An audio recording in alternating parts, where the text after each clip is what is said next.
Messi Ronaldo'dan zo'r o'ynaydi. Bu jahon chempioni bo'ldi. Yig'ishda qachongacha Krishtianuga muxlislik qilasan?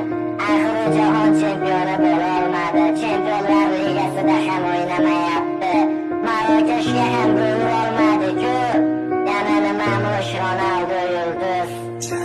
Futbolni irg'mak uchun o'ynamagan Krishtianu, ko'plab yulduzlaring sindi lekin sinmadi Ronaldo. Balki sen Messiga muxlisdan olmaysan, boshqasini uni qirol deya atab oldin to'pini sanarsan. Ammo qilgan harakating ketadi bil besamar. Ronaldo bo'lmaganda yulduz bo'larmish Benzema. G'iybatin qilib charchashmadi Portugal o'g'lonini, Messiga fanat deyishar Ronaldoning o'g'lini. Har daqiqa har soniyada to'xtamadi, yugurishdan kibrga bo'lmadi do'st, nochorlarga berdi yordam. Ronaldoni yomon deding, kulganing rost ustidan. Unda nega yaxshiliklarini chiqardingiz?